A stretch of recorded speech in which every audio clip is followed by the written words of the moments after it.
Hanging out with my best friend in his house, except I entered the wrong room. Part 7. Liam's eyes darkened the moment he stepped inside. The air thickened, charged with something fierce and dangerous. He stared at Ralph and me, muscles tense like he was ready to explode. "You two really have some nerve," Liam said, voice low and sharp. Ralph just smirked, apron slung over one shoulder, bare skin glowing under the kitchen light. "And what? You gonna do something about it?"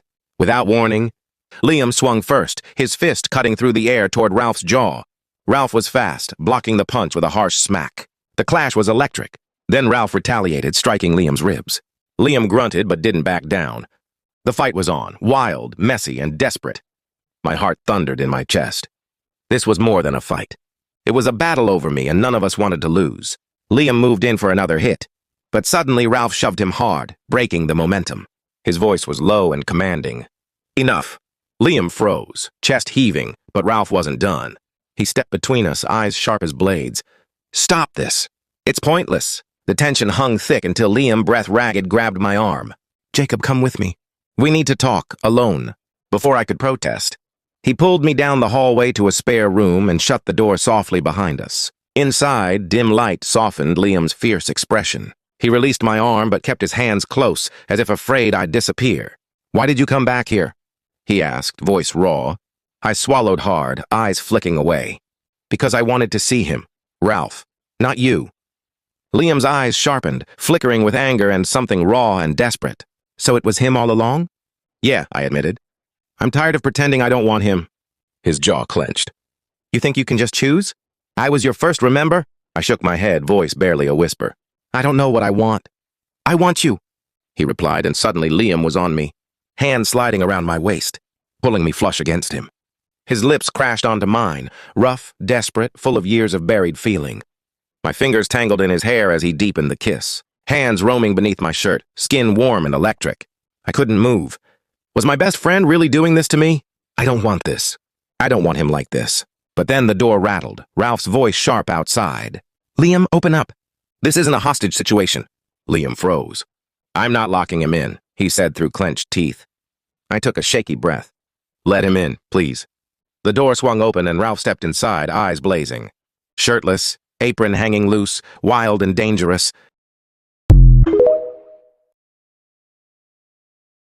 My brother's best friend entered my room accidentally, while they were hanging out, Part 8. Ralph's POV, the first time I saw Jacob. He looked like he had wandered into the wrong dream. Mine. I was reading. Shirtless, because laundry was a myth and I never expected company. Door half open, fan humming low. House silent except for whatever garbage. My little brother was blasting in the next room. Then bam. This guy strolled in like he owned the place, already elbow deep in a bag of chips. "Liam," he said mid-crunch, like the universe didn't just shift. He turned, paused, saw me, and in that moment I saw him. Messy curls, a loose hoodie sliding off one shoulder, long legs and shorts that clung too well, one sock halfway off his foot. Chaos and nerves and something sharp hiding underneath all that softness. Not Liam. Definitely not. "You're not Liam," he said, eyes wide.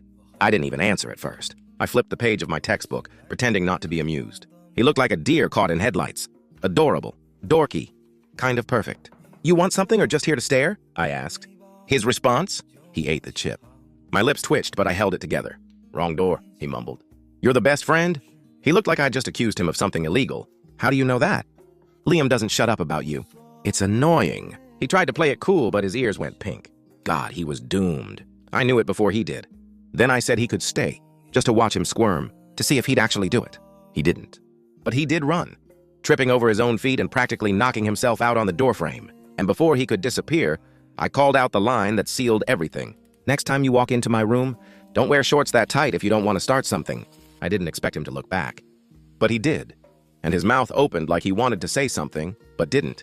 That was when I knew I was screwed. That was 3 weeks ago. And now, I'm standing shirtless again, this time not by accident, watching. Liam dragged Jacob down the hallway by the wrist, like he has any claim on him. Jacob doesn't fight, but he doesn't look back either. That hurts more than I'll admit. I listen at the door. Not proud of it, but I do. I hear Liam, angry, possessive. So it was him all along, and Jacob, quieter. I'm tired of pretending I don't want him. That does something to me, makes my chest tighten. Then Liam says something desperate. Then a kiss. Then the sound of Jacob's voice, soft but shaken. "Let him in, please." I don't wait.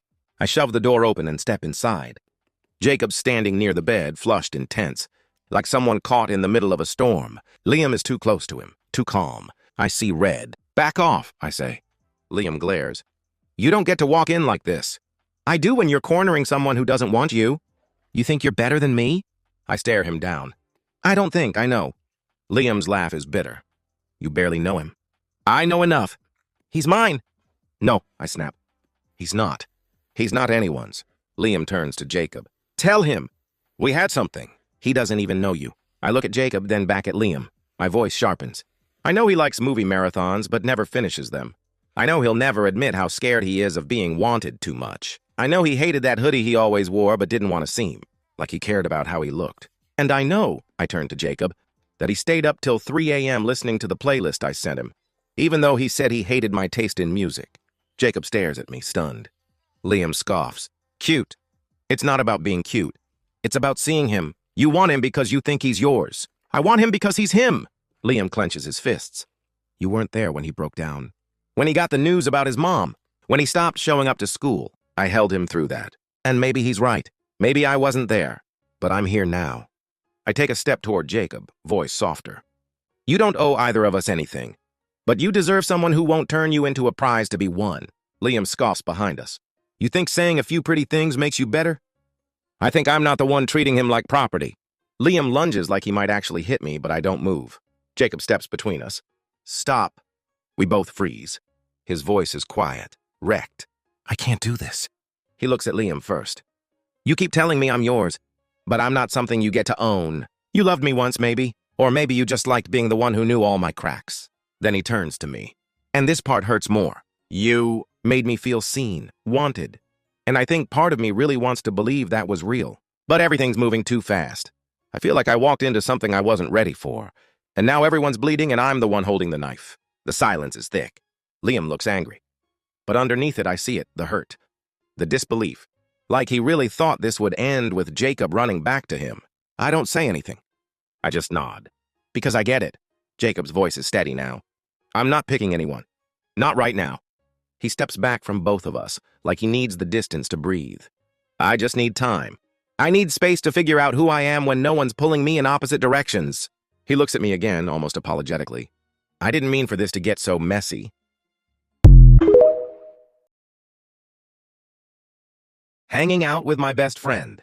Except I entered the wrong room, part 9. I didn't even make it halfway down the hallway before my legs gave out.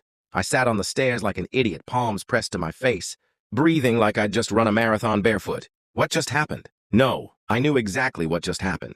I detonated a bomb and walked away from the crater. Liam looked like I ripped something out of his chest. Ralph looked like I handed him hope and snatched it right back. And me? I just wanted to disappear. Or throw up, or both. The house was quiet. The kind of quiet that feels loaded. Like it's waiting for someone to break it. I sat there long enough for my butt to go numb. Eventually, I heard footsteps behind me. I didn't look up. I just said, if it's you, Liam, I don't have anything else to say. It's not Liam, came the low, careful voice. I looked up. Ralph stood there in a different hoodie, hair damp like he'd showered just to kill time, or steam off the frustration. I couldn't read his face. Hey, he said, sitting next to me without asking. Our knees touched. I tried to speak. Nothing came out. I'm not here to convince you, he said, like he'd read my mind. Or chase you. I nodded, grateful for that. But the silence after felt heavier than it should have. I felt like I owed him something, but I also didn't know how to give it. Ralph rubbed his palms on his jeans. Can I just ask one thing? I braced myself. Okay. When you said it about needing space, he paused. Did you mean forever? Or just for now? My chest caved in a little. I don't know. He looked down. Okay. It wasn't dramatic. It wasn't a fight. Just two people on a staircase, both carrying something they didn't know how to drop. But I swallowed. That playlist you made me, I lied. I actually loved half of it. The other half was a crime against humanity. But the good songs, yeah. He laughed softly. You mean you listened to the lyrics of strangers and didn't feel your soul leave your body? I cried and blamed it on allergies. He laughed again, for real this time. And I swear it echoed down the hallway like some kind of spell breaking. Then we sat there, quiet again. But it wasn't sharp this time. It felt okay. I still want to know you, I said suddenly. Even if it's not like that yet. His shoulder brushed mine. Same. After a while, he stood. Come on, I'll drive you home. I live 5 houses down. I know, but I'm being chivalrous. I stared at him. He grinned. Don't ruin my moment. And somehow, even with my heart still a little cracked, I smiled. Maybe nothing made sense right now. Maybe everything was messy and backwards. But as I walked beside him shoulder to shoulder, I thought, maybe that's okay, just for now. Hanging out with my best friend. In his house, except I entered the wrong. Room part 10. Ralph dropped me off like a gentleman, waited till I went inside, smiled through the window like nothing in the world was wrong, even though I knew both of us were still bleeding under the skin. And then I didn't hear from either of them for 2 days. No calls, no texts, just air, like I never existed. So when Liam showed up at my window at 1:42 a.m., I wasn't surprised. Not really. He slipped inside like it was his room. Sweatpants, barefoot, tense. His smile looked like it was holding back a scream. You ignoring me now? He said, not joking. I said I needed... You always need something, he snapped. I flinched before I could stop myself. He saw it and softened immediately. Shit, I didn't mean Jakey look at me. I didn't want to. He stepped closer anyway. Cupped my face. His touch wasn't gentle. Not rough either. Just tight, controlled. I hate when we fight, he whispered. I can't sleep. I can't think. I keep seeing you with him and it makes me... He didn't finish the sentence. He just kissed me. But not the kind you write poems about. It was all teeth. Hot breath. A grip too firm on my wrist as he pulled me closer. I kissed back because it was easier than saying no. Easier than breaking things more. He pushed me down on the bed and hovered above me. This is real, he breathed. We are real. Don't let him make you forget that. His hand slid up my shirt and I froze. I don't want to do this right now, I said quietly. He paused, barely. Then sighed like I'd let him down. Rolled off me like it cost him everything. Of course, he said flatly. Should have known. Ralph probably got what he wanted already, right? That's not fair. He sat up, back turned, shoulders shaking. Then he looked over, eyes wet. I love you so much it makes me sick. I didn't know what to say, so I said nothing. When he left, the room felt colder than it should. My wrists ached where he'd gripped them. Nothing bruised, just tender, like I'd been bent instead of broken. My phone buzzed. Ralph, are you okay? He visited you, right? I stared at the screen, thumb hovering. I didn't respond. Because maybe if I did, I'd finally have to admit it. Liam wasn't just hurting. He was hurting me. And maybe I let him.